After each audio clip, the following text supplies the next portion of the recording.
कवी संतोष पावरा यांची खेड्यात राहता ही कविता संत गाडगेबाबा अमरावती विद्यापीठ अभ्यासक्रमात समाविष्ट। नंदुरबार जिल्ह्यातील युवा कवी साहित्यिक संतोष पावरा यांच्या डोल काव्य संग्रहातील खेड्यात राहता ही कविता नुकतीच संत गाडगेबाबा अमरावती विद्यापीठ येथील BA मराठी भाग 3-4च्या अभ्यासक्रमात करण्यात आले आहे।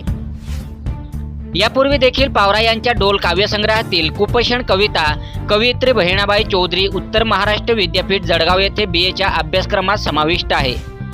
खेड्यात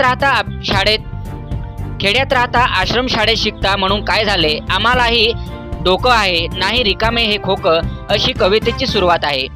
खेड्यातील लोकांना तसेच आश्रम शाळेत शिकून पुढे शहरात गेले की खेड्यातील लोकांना शहरी लोक अनेक टोमणे मारून त्यांचा आत्मसन्मान दुखवून त्यांचा आत्मविश्वास दाबण्याचा प्रयत्न केला जातो, त्यांच्यात न्यूनगंड निर्माण केला जातो, त्यामुळे ते प्रगती करू शकत नाही। त्यावर कवी पावरा यांनी आपल्या कवितेच्या माध्यमातून खेड्यातील आणि आश्रमशाळेतील विद्यार्थ्यांची प्रतिभा, त्यांची गुणवत्ता बद्दल प्रत्युत्तर देऊन त्यांच्यातील विविध कला गुणांचा उल्लेख करून आत्मविश्वास वाढवला आहे, वास्तविकता दाखवली आहे। कवी संतोष पावरा यांचे डोल काव्यसंग्रह संपूर्ण महाराष्ट्रात प्रसिद्ध आहे।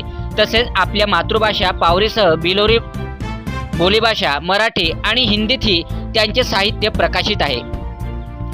त्यांच्या साहित्यांना राज्य आणि राष्ट्रीय स्तरावर अनेक मानाचे सन्मान मिळालेले आहेत। संतोष पावरा साहित्यासोबतच आदिवासी भाषेसाठी जतन संवर्धन करण्यासाठी देखील प्रयत्न करीत आहेत। आदिवासी संस्कृती, साहित्य, इतिहास आणि निसर्ग जतन संवर्धन व विविध सामाजिक प्रश्नांवर कवी संतोष पावरा यांचे लिखाण आहेत। याच विषयावर सतत त्यांचे अनेक उपक्रम देखील सुरू असतात।